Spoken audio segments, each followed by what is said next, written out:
It wasn't like I was looking for anything. I'd picked up Anna's phone by mistake, thinking it was mine. Same model, the same color. But then a message popped up, and that's when everything stopped. Last night was amazing. Can't wait to see you again.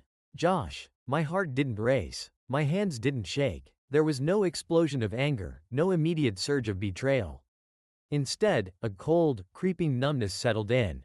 I opened the message thread, scrolling through days and weeks of flirtation, no, of outright confession. They'd been seeing each other behind my back for months. He was a colleague, someone she worked with every day. I'd heard his name in passing, never imagining there was anything more to it. I sat down, the phone still in my hand, replaying every moment from the last few months that I'd brushed off, the late nights, the extra meetings, the networking events. It all made sense now. She hadn't been chasing a promotion, she'd been chasing Josh. But I wasn't about to storm into the kitchen and confront her. Not yet. That would be too easy. Too quick. No, if Anna thought she could play me for a fool, she had another thing coming. Revenge would be slow, calculated, and public. That night, over dinner, I brought up the idea. You've been working so hard lately, I said, my voice steady. Why don't we throw a party? Celebrate your promotion. Invite all your colleagues. It'll be nice for you to take a breath and enjoy the moment. She hesitated, her fork halfway to her mouth, her eyes meeting mine with surprise. Really? You think we should? Of course. You deserve it. Everyone should see what you've achieved. I watched the suspicion flicker in her eyes for just a moment before it was replaced by a smile. She was pleased. She had no idea what was coming. No idea that the very event meant to celebrate her success would also be her undoing. Over the next few weeks, I played the part of the doting husband perfectly. I helped plan every detail of the party, from the venue to the guest list. I made sure Josh would be there, front and center for the spectacle. After all, he deserved some of the spotlight too. Anna was completely oblivious, wrapped up in her newfound career success and the affair that fueled her arrogance. She strutted through the house like a queen, thinking she had everything under control, unaware that her castle was already crumbling beneath her feet. As the day of the party approached, I gathered my evidence. Screenshots of messages, details of their meetings, all neatly organized, ready for their grand unveiling. I didn't need to yell or scream, I didn't need to make a scene. All I had to do was show the truth and let it destroy her. And destroy her it would. The night of the party arrived, and everything was going according to plan. Anna was in her element, dressed in an elegant black dress that hugged her curves, radiating confidence and success. She looked like the woman everyone admired, ambitious, smart, and professional. No one would suspect the cracks beneath the surface. As guests began to arrive, I stood by the door, greeting each one with a smile, and playing the perfect host.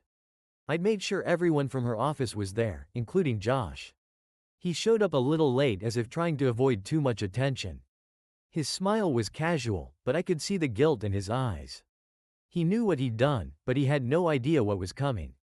Anna welcomed him with a warm hug, maybe a little too warm. Her eyes sparkled when she looked at him, but she quickly masked it.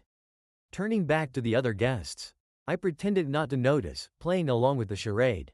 I knew their secret, and soon, everyone else would too. The party was in full swing. Glasses clinked, laughter echoed, and Anna basked in the admiration of her colleagues. They were all praising her for her promotion, congratulating her on how far she'd come. Every compliment was like another knife in my back, but I stayed calm. This was her night, and I was about to ruin it.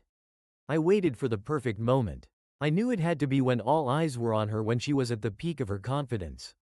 It came when one of her bosses raised a glass and called for a toast.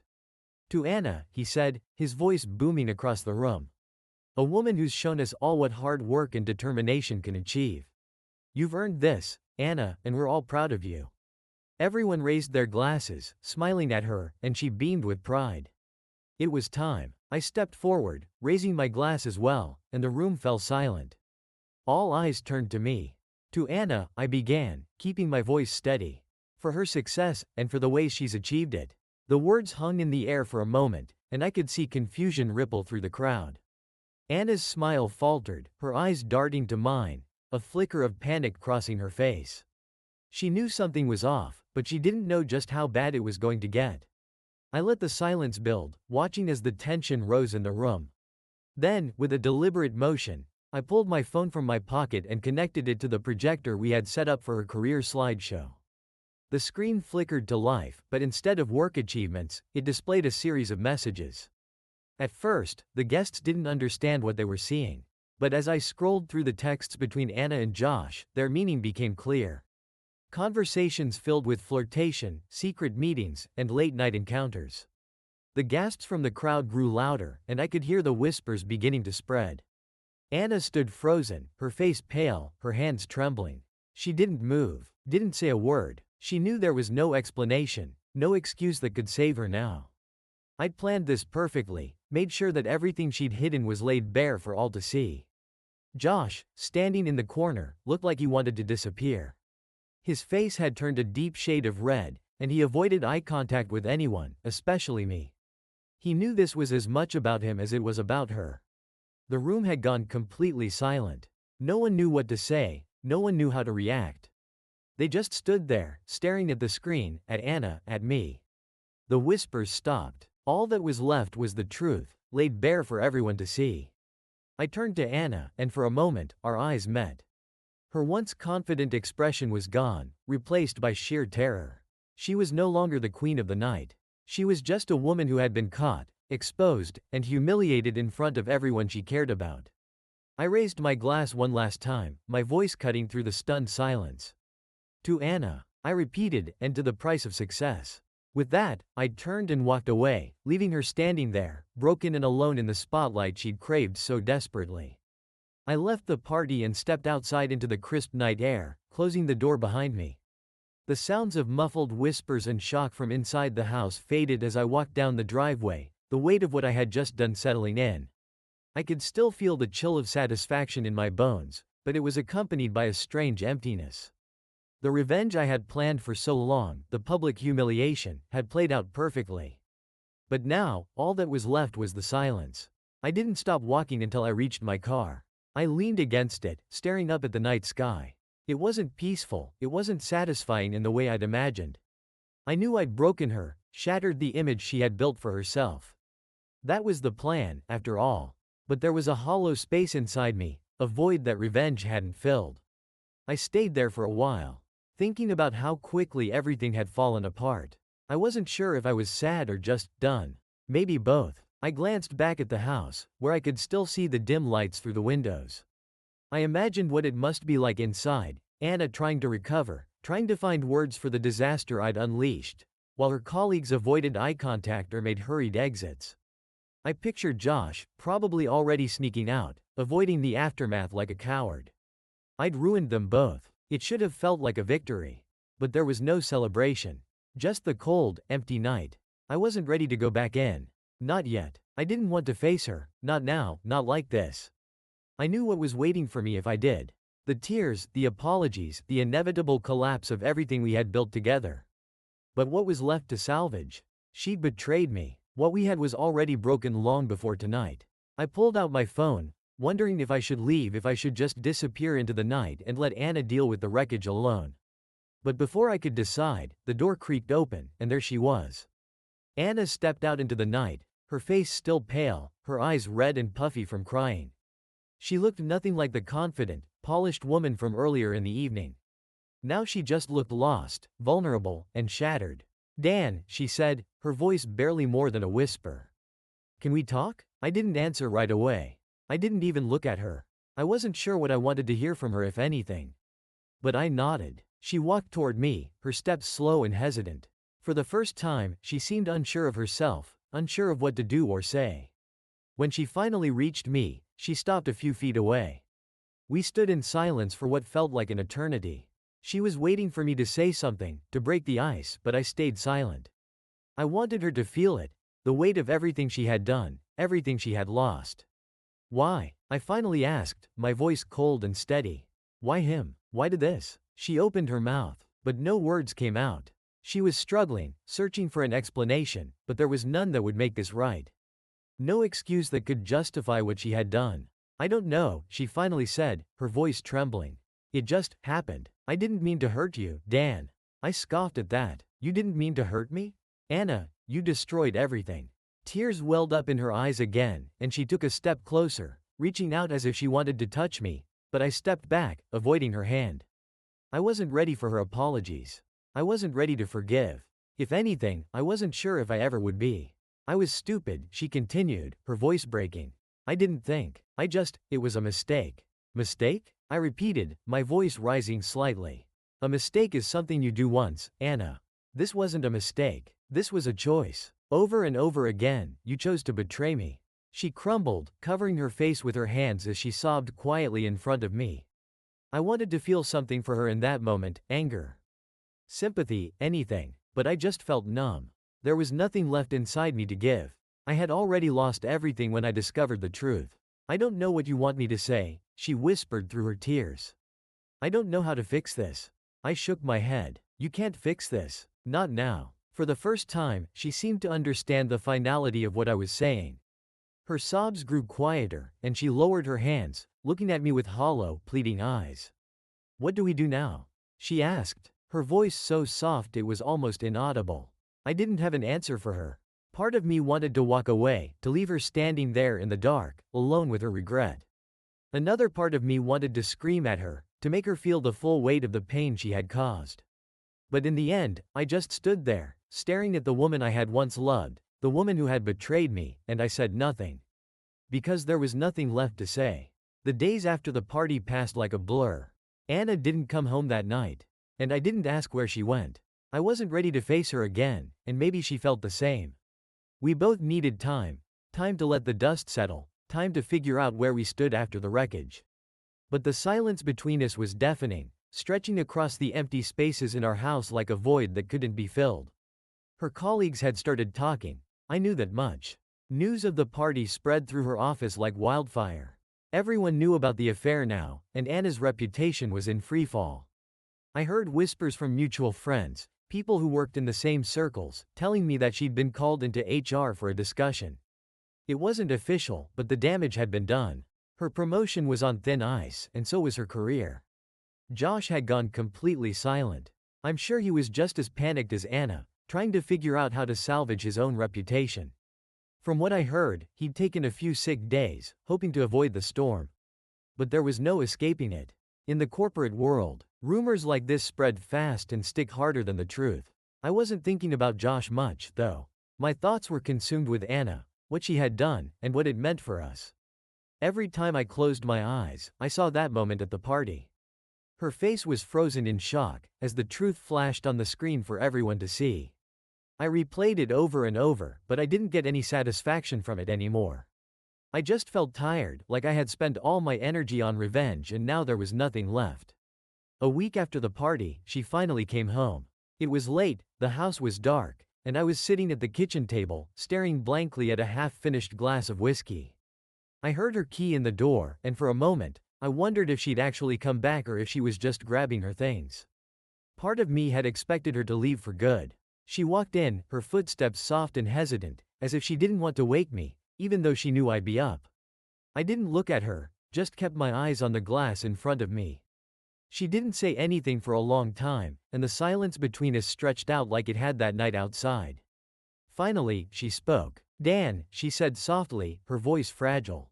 "I'm sorry." I didn't answer. Sorry? Sorry wasn't enough. It didn't change anything. It didn't undo the betrayal or erase the humiliation. She must have known that. She stepped closer, and I could hear the tremble in her breath. I don't know where to start. I don't even know if it's worth trying to explain. This time, I did look up, meeting her eyes for the first time since that night. She looked wrecked, not just tired, but broken. Her usual confident posture was gone, replaced by a woman who seemed to have lost everything. But I wasn't ready to feel sorry for her. Not yet. Explain? I said, my voice hard. Explain what, Anna? That you lied to me? That you've been sleeping with your colleague for months? Or maybe you want to explain how you thought you could get away with it. She winced at my words but didn't back down. I know I don't deserve forgiveness. I know I ruined everything, Dan. But I need you to know. I never wanted it to be like this. I stood up from the table, unable to sit there any longer. I could feel the anger bubbling up again, the frustration that I had tried to push down for days. You never wanted it to be like this? What did you want, Anna? To have it both ways? To keep me as your husband while you ran around with him on the side? She flinched again, but this time, she stepped closer. As if trying to reach me through the anger. I know I messed up. I know I don't deserve you. But I still love you, Dan. I always loved you. Love? I scoffed the word, leaving a bitter taste in my mouth. You call that love? What you did wasn't love, Anna. It was selfish. You didn't think about me. You didn't think about us. You only thought about yourself. She broke down then, her face crumpling as she tried to hold back the sobs. I watched her, feeling detached from it all, like I was standing outside my own life. I wanted to feel something for her, some kind of compassion, but all I felt was the weight of everything that had been destroyed between us. She sank into one of the kitchen chairs, her hands covering her face as the tears fell. I don't know what to do, she whispered. I don't know how to fix this. I stared at her for a long moment, my chest heavy with the realization that there might not be any fixing this. You can't fix it, I said quietly, the finality of the words hitting both of us like a punch. There's no going back from this, Anna. What you did, it broke us. She didn't respond, just sat there, weeping quietly into her hands. I knew she understood. There was no easy way out of this mess. We were standing at the edge of something we couldn't come back from, and I wasn't sure if either of us had the strength to rebuild from the ashes. After what felt like an eternity, I turned away from her and started toward the stairs. I couldn't be in the same room anymore. I needed space, space to think, to breathe, to figure out what came next. I'll stay with my sister for a while, Anna said softly from behind me, her voice barely audible. Give you some time. I paused at the bottom of the stairs but didn't turn around. Maybe that's for the best, I muttered, more to myself than to her. And with that, I went upstairs, leaving her alone in the kitchen, just like she had left me alone in the wreckage of our marriage. The house felt different without her. Quieter, colder, like the life had drained out of it along with Anna's departure. I had always thought of this place as ours. The home we built together, the memories we'd shared within its walls. But now, those memories felt tainted, every room a reminder of her betrayal. Every step I took echoed the absence of what once was. At first, I welcomed the silence. It gave me space to think, and to process everything that had happened. For the first few days, I didn't leave the house much, just sat around in a fog of disbelief and anger. I had done what I set out to do. I'd humiliated her, exposed her lies, and shattered her reputation. But now that the dust was settling, I wasn't sure what to do with the emptiness that followed. People reached out, friends mostly, asking how I was holding up, wanting to know the full story behind the party and what had happened. I avoided most of them. I wasn't ready to rehash the details. I didn't need anyone's sympathy or their judgment. The few people I did speak to told me the same thing. I was better off without her. And maybe that was true. But it didn't make the weight in my chest any lighter. Work became my escape. I threw myself into projects, taking on more than I could handle just to keep my mind occupied. The office was the one place where I didn't have to think about Anna, where I could pretend, if only for a few hours, that my life hadn't fallen apart. I worked late most nights, finding any excuse to avoid going home to the empty house. But no matter how much I tried to distract myself, the truth was always there, lurking just beneath the surface.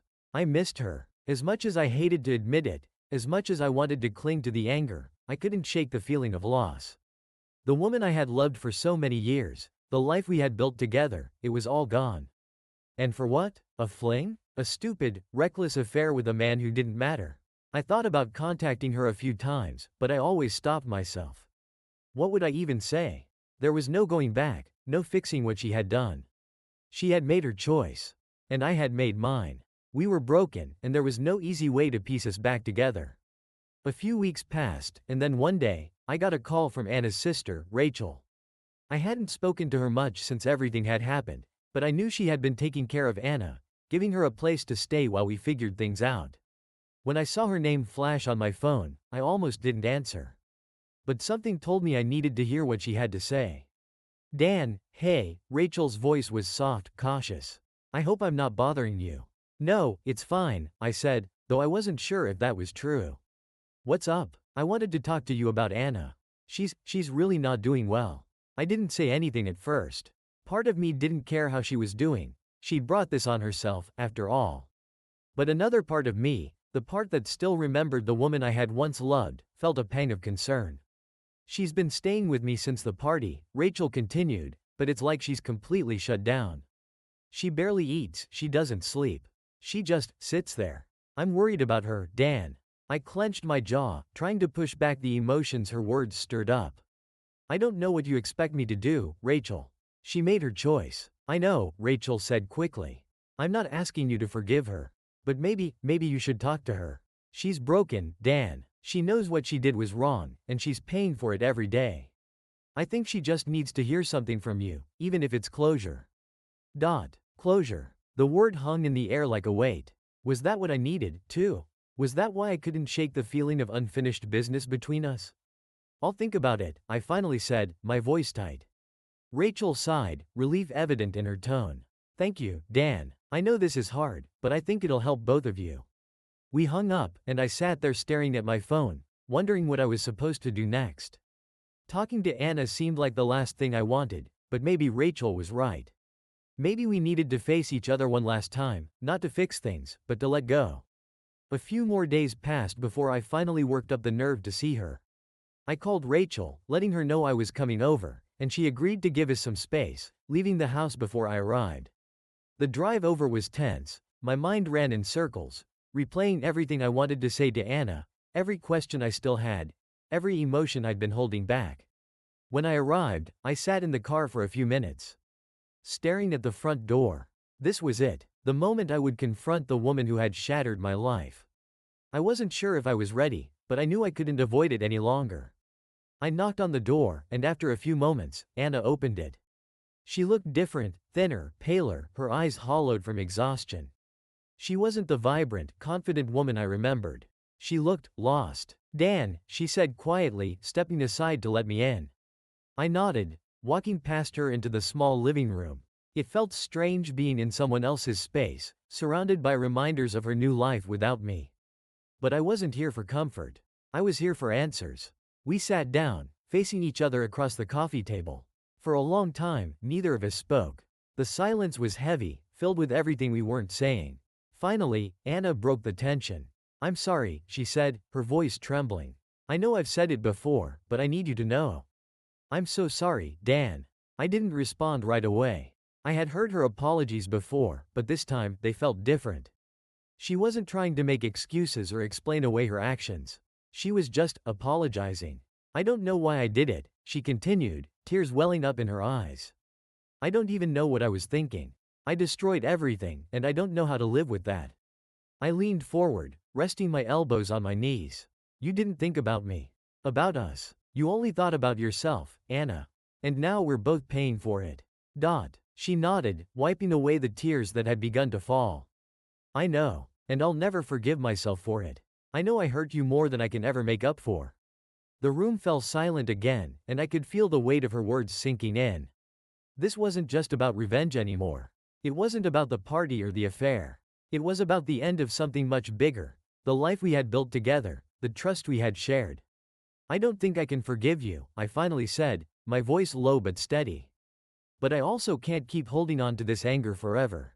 It's destroying me. She nodded again, her shoulders slumping as if the weight of everything had finally broken her. I understand. We sat there for a long time, the silence between us different now, not tense, but full of a quiet understanding. We had reached the end. There was no going back, no fixing what had been broken. But maybe, at this moment, we could find some kind of closure. After that day, things changed. Not in a sudden, dramatic way, but in a quiet, gradual shift that I could feel with every passing moment. I didn't leave Rachel's house with any sense of victory or satisfaction. There was no moment of triumph, no grand resolution. Instead, there was just a heavy, tired feeling of acceptance, an acknowledgement that Anna and I had come to the end of our road. A week later, the papers were signed. Divorce was inevitable, and neither of us fought it. We both knew that what we had was over, that too much damage had been done to ever go back. It wasn't the bitter, messy split I had imagined in the heat of my anger. It was quiet, almost businesslike. The house, and our finances, all divided cleanly. Anna didn't try to contest anything, and for that, I was grateful.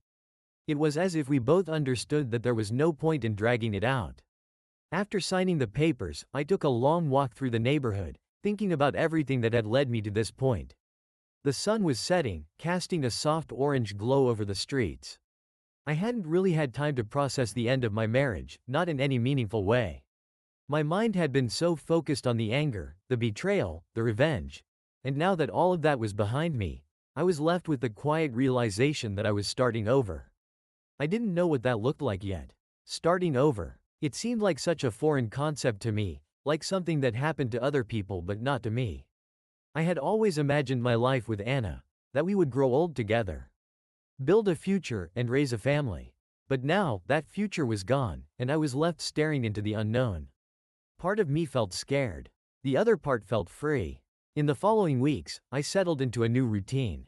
The house, now officially mine, felt emptier without Anna's presence, but it also felt more like a blank slate. I redecorated, throwing out old furniture and repainting the walls. It was a small thing, but it helped. It made the space feel like mine, a fresh start for the next chapter of my life. I even considered getting a dog, something I'd always wanted but never had the time or the courage to do. Work became a steadying force for me. I wasn't using it to escape anymore, I was using it to build. I took on new projects, not to distract myself, but because I genuinely cared about what I was doing. I felt a renewed sense of purpose, like I was rebuilding not just my personal life but my professional one too. And for the first time in months, I felt good about where I was headed. Anna and I didn't speak much after the divorce. There were no hard feelings left between us, just a quiet understanding that we needed to move on. I heard through mutual friends that she had moved out of the city, taking a job somewhere new. It didn't surprise me. She had always been the type to seek out fresh starts. I wished her well, though I never said it out loud. We were done, and I was ready to leave that part of my life behind. One evening, about a month after the papers had been finalized, I found myself at a small bar downtown. It was a quiet spot, nothing fancy, just a place to unwind after a long week. I sat at the bar, drinking a drink, and watching the people around me. There was a sense of calm that had settled into my life, a calm I hadn't realized I needed until it was there. As I sat there, lost in thought, a woman sat down next to me. She was about my age, with a kind face and an easy smile. We started talking, nothing serious, just casual conversation. Her name was Rachel, not my ex's sister. But someone new, someone with her own story. There was something refreshing about talking to someone who didn't know anything about my past, someone who didn't see me as the man who had been cheated on or the man who had orchestrated a public humiliation. To her, I was just Dan. We talked for a while, and by the end of the night, we exchanged numbers. I wasn't sure if anything would come of it, but it felt good to put myself out there again, to take a small step towards something new. As I walked home that night, the city lights glowing around me, I realized something important. Life goes on. People make mistakes and relationships fall apart, but the world keeps turning. And so do we. I had spent so long caught up in the pain and the anger, in the need for revenge, that I had forgotten what it felt like to just live. Now, with the divorce behind me and a new chapter unfolding, I was ready to embrace whatever came next.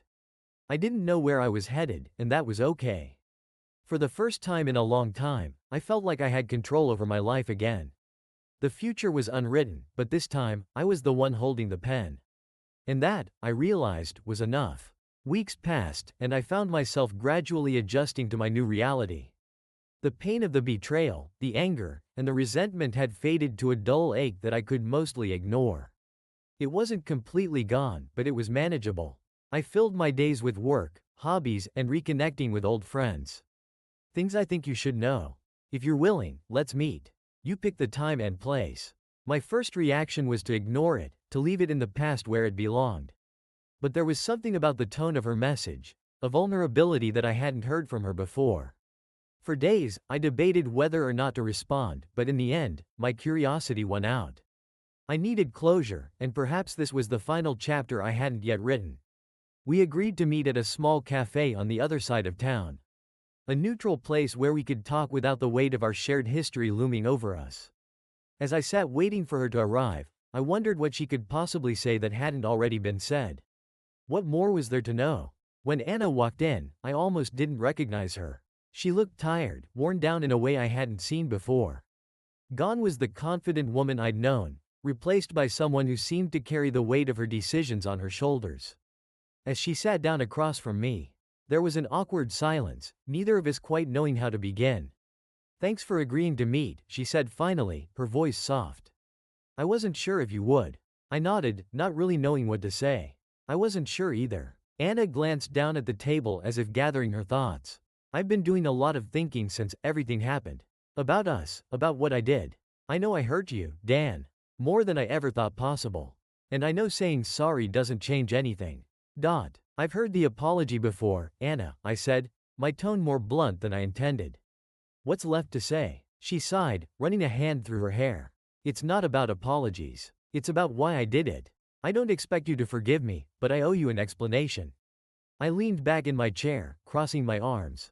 Then explain. For the next hour, Anna told me a story I hadn't heard before. She told me about the pressure she had felt at work and the constant feeling of inadequacy despite her success. She spoke about how, as she rose through the ranks, the people she thought were friends became competitors, and the lines between personal and professional blurred. The affair with her colleague wasn't about love, she said. It was about escape, about finding something that made her feel in control when everything else felt like it was falling apart.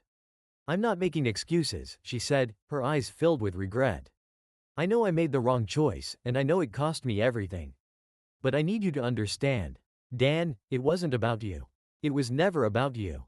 I got lost in my own world, and I didn't realize how far I'd fallen until it was too late. Her words hit me harder than I expected. For so long, I had believed that her betrayal was a personal attack on me, that she had chosen someone else because I wasn't enough. But now, hearing her side, I realized it was more complicated than that. It didn't make what she did right, but it made me see the situation differently. I'm not looking for forgiveness. She continued. I just wanted you to know the truth, and maybe, for both of us, to find some closure. I took a deep breath, letting her words sink in. Closure. That's what we both needed, wasn't it? I appreciate you telling me all this, I said finally. It doesn't change what happened, but I think I needed to hear it. She smiled sadly. I know it doesn't fix anything, but maybe it helps, even just a little.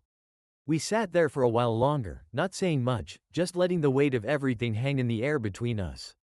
At that moment, I realized that this was the end, not the bitter, angry end I had once envisioned, but a quieter, more peaceful one.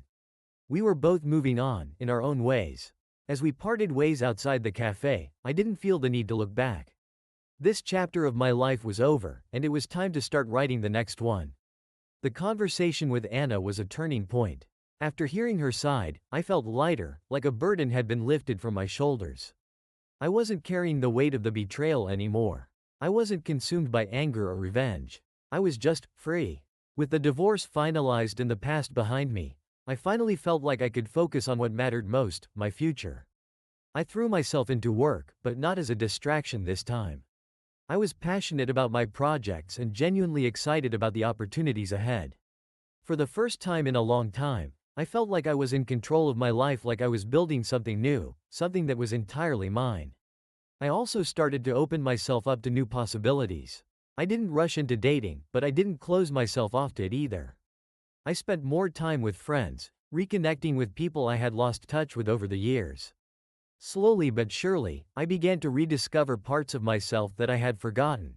The things that made me happy, the things that made me feel alive. One evening, a few months after my conversation with Anna, I found myself at a local art gallery. I had always had an interest in art but had never really explored it beyond casual curiosity.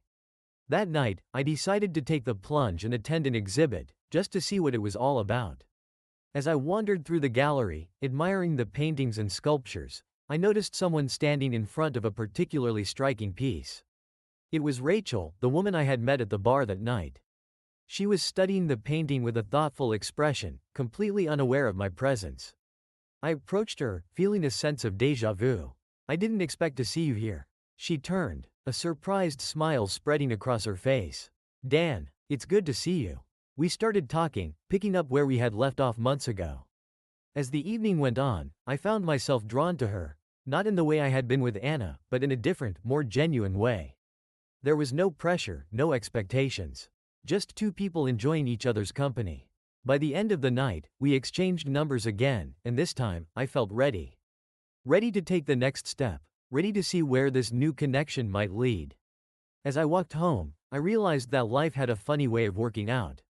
The pain, the betrayal, the revenge, It had all brought me to this moment, to this new beginning. And for the first time in a long time, I felt hopeful. The future was still uncertain, but this time, I was excited to see what it had in store. Rachel and I began seeing each other more frequently after that night at the gallery. There was an ease to our connection that felt refreshing, like we both understood what it meant to start over without having to rush into anything. She was smart and kind, and had a way of making me feel seen, like I wasn't just the man who'd been cheated on, but someone with value, someone with a future. We kept things light at first. Coffee dates, casual dinners, and long walks around the city. We talked about everything and nothing, from work to art, to the little quirks that made us laugh. It was easy, and for the first time in a long time, I felt like I didn't need to prove anything to anyone. I could just be myself. As the weeks went by, our conversations grew deeper. I learned that Rachel had gone through her own share of heartache, though hers wasn't the dramatic betrayal I had experienced. She had been in a long-term relationship that had simply fizzled out, both of them growing in different directions until they realized they were better off apart. It was a mutual parting, but it had left her hesitant to dive into anything serious too quickly. "I guess we're both figuring things out," she said one evening as we sat on a park bench. The sun setting behind us. "But I like where this is going. No pressure, just seeing where it leads." "I like that too," I agreed, looking out at the city lights starting to flicker on. No pressure. There was a moment of silence between us, but it wasn't uncomfortable. It was the kind of silence that felt peaceful, like we were both content just being there together. For the first time since everything with Anna, I felt like I had stepped into the light after being trapped in the shadows for so long. I wasn't looking back anymore. I was moving forward, and Rachel was a part of that journey. One evening, about 2 months into seeing Rachel, I received a phone call from an old friend. It was Jeff, a guy the first had known since college but had lost touch with over the years. He had heard about the divorce through mutual acquaintances and reached out to check in. "Man, I heard things went south with Anna," Jeff said, his voice full of concern. "I'm sorry to hear that. How are you holding up?" I hadn't spoken to Jeff in so long that I was surprised he even knew what had happened. But as we talked, I realized that catching up with old friends and reconnecting with people who had been there before everything fell apart was part of the healing process. "Things were rough for a while," I admitted. "But honestly, I'm in a good place now. I've moved on." We talked for hours, reminiscing about the old days and laughing about the things we had once thought were so important. By the end of the conversation, I felt lighter, like I had closed another chapter of my life. As things with Rachel continued to grow, I found myself thinking less and less about Anna. But one afternoon, as I was walking through the city, I ran into someone I hadn't expected to see: Jacob, Anna's former colleague, and the man she had cheated with. He was sitting alone at an outdoor cafe, sipping coffee and staring at his phone. For a brief moment, I considered walking away, avoiding any confrontation or awkward exchange. But something inside me stopped. This was the man who had played a part in the destruction of my marriage, but it wasn't just about him anymore. I had moved on, and maybe confronting him would give me the final closure I needed. I approached his table, and as soon as he looked up, his expression shifted from surprise to something resembling guilt. "Dan," he said, putting his phone down. "I didn't expect to see you here." "I didn't expect to see you either," I replied, standing across from him. "Mind if I sit?" He nodded, clearly uncomfortable. I could tell he wasn't sure what to expect, and to be honest, neither was I. For a moment, we sat in silence, the weight of everything that had happened between us hanging in the air. Finally, I spoke. "I'm not here to rehash the past," I said, my voice steady. "What's done is done. I just want to know, why?" Jacob looked down at his coffee, fidgeting with the cup before finally answering. "I don't have a good answer for that, Dan. It wasn't planned, and it wasn't right. I know I hurt you, and I know I hurt Anna too. It was stupid. I got caught up in something that I didn't think through, and I'm sorry for that." I studied him for a moment, trying to gauge whether his apology was genuine. There was remorse in his voice, but it didn't matter as much as it once had. "I wasn't here for an apology. I was here to make peace with my past. I've moved on," I said, leaning back in my chair. "You and Anna? That's history. I don't need an apology, Jacob. What I needed was to look you in the eye and let you know that you don't have power over me anymore. I've rebuilt my life, and I'm doing better without her." Jacob nodded slowly, his gaze still lowered. "I'm glad to hear that, Dan. I really am." I stood up, feeling a sense of finality wash over me. Take care of yourself, Jacob. As I walked away from the cafe, I realized that this was the closure I had been searching for. Not revenge, not anger, but peace. I didn't need to dwell on the past anymore. I had confronted it, faced it head on, and now I could leave it behind. That evening, I met Rachel for dinner. As we sat together, laughing and talking, I felt a sense of calm that I hadn't experienced in a long time. My life had been through upheaval, but now I was finally in a place where I could see the future clearly. There were no more lingering shadows. No more unanswered questions. The past was behind me, and I was ready to embrace whatever came next. Rachel looked at me across the table, her eyes full of warmth. "You seem different tonight," she said with a smile. "Lighter, maybe." "I feel lighter," I admitted. "I think I finally let go of the last piece of the past." She reached across the table and took my hand. "I'm glad." As we sat there, the world around us buzzing with life, I realized that I had come full circle. The anger, the betrayal, the revenge, all of it had brought me to this moment, to this new chapter. And for the first time in a long time, I wasn't looking back. I was looking forward. Time passed, and the memories of everything that had happened with Anna and Jacob felt like they belonged to a different life. The emotional wounds had healed, and I found myself embracing the present with more clarity than ever before. Life with Rachel was unfolding in ways I hadn't expected, ways I hadn't even dared to hope for. One Sunday morning, we were sitting on the balcony of Rachel's apartment, watching the city wake up. The air was crisp, with a gentle breeze signaling the onset of autumn.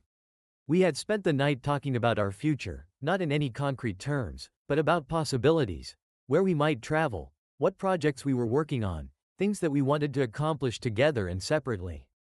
It was easy, natural, and, for the first time in my life, I felt like I had found someone who saw me for who I really was. "Do you ever think about how things would have been if we'd met earlier?" Rachel asked, her voice soft as she sipped her coffee. I thought for a moment, the question lingering in the air. "Sometimes," I admitted, "but then I think maybe we met at the right time. I wouldn't have been ready back then, and I don't think you would have either."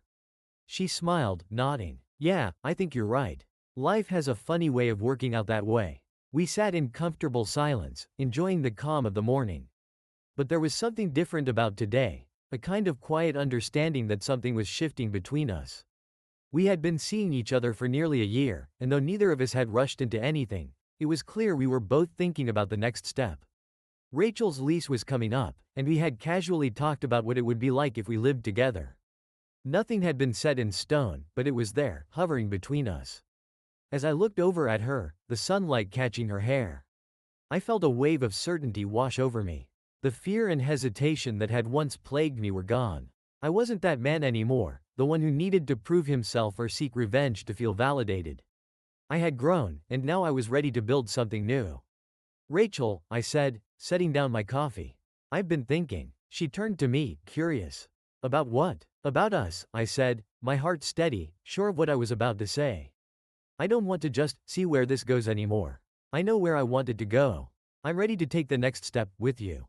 Her expression softened, her eyes searching mine as if to make sure she had heard me right. "You mean?" "I mean, let's make this real. Let's move in together. Let's start building a life together." For a moment, I thought she might cry, but instead, she broke into the brightest smile I'd ever seen. "Dan, I'd love that. I've been waiting for you to say that." We laughed, and the rest of the morning felt like a dream. Everything had fallen into place. The pain, the mistakes, the heartbreak, it had all led me here, to this moment, with this woman who made me believe in love again. As we made plans for our future, I realized that I had finally found my new beginning. One that wasn't about starting over out of necessity, but because I wanted to, with Rachel by my side. A few months after Rachel and I moved in together, I received an unexpected call from Anna. It had been over a year since our divorce was finalized, and we hadn't spoken since that day at the cafe. Seeing her name flash on my phone screen stirred something inside me, not anger or regret, but curiosity. I answered, unsure of what she could possibly want. "Hey, Dan," Anna's voice came through the line, hesitant, unsure. "I hope this isn't a bad time." "No, it's fine," I said, keeping my tone neutral. "What's going on?" There was a pause as if she was gathering the courage to speak. I wanted to reach out because I've been doing a lot of thinking. About everything that happened, and about us. I remained silent, letting her continue. I didn't want to jump to conclusions. I know things between us ended badly, and I've had a lot of time to reflect on my choices.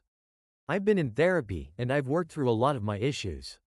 I realized that I hurt you in ways I didn't fully understand at the time. I wanted to tell you that I'm sorry. Not just for the affair, but for how I handled everything afterward. You didn't deserve that. Her words hung in the air for a moment, and I found myself nodding, even though she couldn't see me. It was strange to hear her say it now after so much time had passed. But it didn't sting like it once would have. I appreciate that, Anna, I said, my voice calm.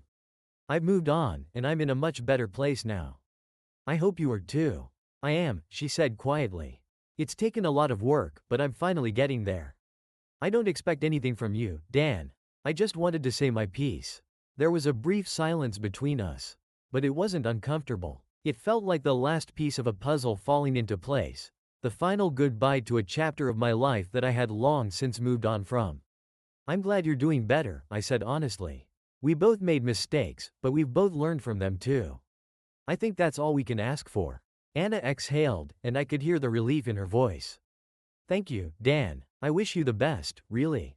Same to you, I replied, and with that, the call ended. I stood there for a moment, phone in hand, feeling a strange sense of closure. Not the kind that came from revenge or from proving something, but from the simple act of letting go. The final door to my past had closed, and all that was left was the life I had built for myself, a life I was proud of. When I told Rachel about the call later that evening, she smiled, her hand resting gently on my arm. You're free now, Dan. Completely. She was right. The chains of the past were gone, and the weight I had carried for so long had lifted. Anna was part of my story, but she no longer defined it. As Rachel and I sat on our balcony that night, the city lights twinkling below us, I realized that I had finally found peace. I had faced my demons, rebuilt my life, and, in the end, found happiness I hadn't known was possible. The past was behind me, and the future, our future, stretched out before me, full of promise and possibility. I was ready to embrace it. The evening of the celebration arrived, marking a milestone both for Anna's career and for the finale of my carefully orchestrated plan. Her promotion had come through, and she was glowing with pride. I played the supportive husband role to perfection, helping her plan the party, inviting her colleagues, and making sure every detail was just right. The venue was a high-end rooftop bar in the city, complete with panoramic views, a fully stocked bar, and the perfect atmosphere for an event like this. Anna was beaming as we prepared for the night. She had dressed in a stunning red gown, a bold choice that matched her rising status at work. It was hard to believe that this was the same woman who had torn my life apart just months ago. She seemed so confident, so unaware of what was coming. I almost felt sorry for her. Almost. As guests began to arrive, I made sure to greet everyone warmly, shaking hands and offering congratulations on behalf of my wife. I played the charming host, the picture of composure, even as I watched Anna's colleagues filter in. Most of them were familiar faces, but I kept a close eye on her coworker. Matt, the man who had been her lover. He arrived later than the others, and when he walked in, I could feel the tension in the air shift, though only I knew why. He glanced at Anna, and they exchanged a look that made my stomach twist. It wasn't anger or jealousy that I felt anymore, though. It was satisfaction. They had no idea what was about to happen. The party was in full swing, with laughter and conversation filling the air, drinks flowing freely, and the sound of glasses clinking in celebration. Anna was at the center of it all, basking in the attention, as colleagues congratulated her on the promotion. I stayed close but kept my distance, watching as the night unfolded exactly as I had envisioned. I had timed everything perfectly. Once the guests had relaxed and the atmosphere was lively, I knew it was time to make my move. I had rehearsed this moment in my head for weeks, carefully planning every word, every gesture. The room had to be buzzing with energy, the crowd attentive, the perfect backdrop for the final blow. I raised my glass, signaling for the room's attention. The noise slowly died down as the crowd turned toward me, expecting the standard toast from the proud husband. Anna looked at me with a mixture of surprise and affection, clearly pleased that I was going to make a speech in her honor. Everyone, I began, my voice steady, I want to take a moment to thank you all for coming tonight to celebrate Anna's well-deserved promotion. She's worked incredibly hard to get where she is, and I couldn't be prouder of her. There were murmurs of agreement and smiles from the crowd. Anna's face lit up, but I saw her shift slightly, sensing something in my tone that was just a little too rehearsed, too measured. And it's not just her professional accomplishments we should acknowledge, I continued, taking a small sip of my drink. But also how she got there, the dedication, the sacrifices, and the relationships she's built along the way. A few chuckles rippled through the room, but I saw Anna's smile falter ever so slightly. I mean, behind every successful woman, there's always a strong support system, right? I said, my eyes locking onto Matt's across the room. He stiffened in his seat, his face paling as he realized where this was going. And in Anna's case, there's one colleague in particular who's been an incredible source of, let's just say, motivation. The room went deadly silent. All eyes were on me now, and Anna's face had turned ashen. She knew exactly what was happening, but she couldn't stop it. I turned my gaze to the crowd, making sure I had everyone's full attention. So, let's raise a glass, I said, lifting my drink high, to Anna. For her success. And for the way she's achieved it. Especially to the man who's been there by her side. Matt. Gasps and murmurs erupted in the room as I said his name, the weight of the implication crashing over everyone at once. Matt's face drained of color, and Anna stood frozen, her eyes wide, her hand trembling as she held her own drink. The humiliation was immediate and total. Colleagues whispered among themselves, eyes darting between Anna and Matt, piecing together what I had just exposed. Anna opened her mouth to speak, but no words came out. The damage was done. I looked at her, holding her gaze for a moment longer, then slowly set my glass down. For her success, I repeated softly, before turning and walking out of the room, leaving her standing there in the wreckage of her career and reputation. As I stepped out onto the quiet street, the noise from the party behind me fading into the background, I took a deep breath. The cool night air felt liberating, like a weight had finally been lifted. The revenge I had been planning for months had unfolded exactly as I had intended, and now, it was over. I didn't feel triumphant or victorious. What I felt was closure.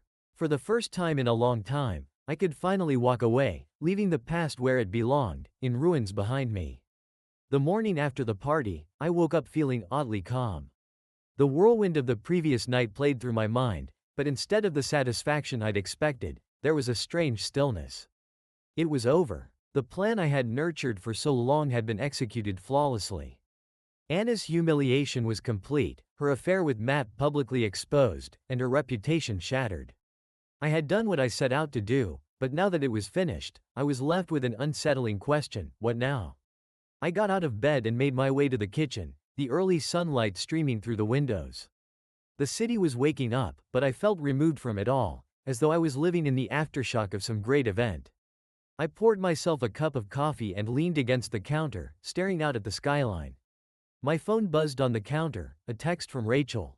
She had been with me through this whole ordeal, even if she didn't know the full extent of my plans. I had told her about Anna's affair, about how it had broken me, but I hadn't shared the details of my revenge. Part of me felt like it was better that way. Rachel wasn't the kind of person to revel in someone else's downfall, and maybe I wasn't either, not anymore. Rachel, hey, thinking about you this morning. How are you feeling? I typed back a quick reply, assuring her I was fine, but even as I hit send, I realized I wasn't entirely sure how I felt. The adrenaline of the party had worn off, leaving me with an emptiness that I hadn't anticipated. I had thought that once I exposed Anna, I'd feel vindicated, like I had taken back control of my life.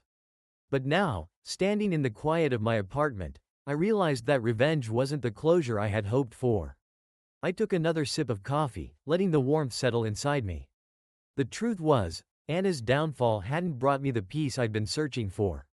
She had hurt me, yes, but the person I had become in the process of seeking revenge wasn't someone I particularly liked.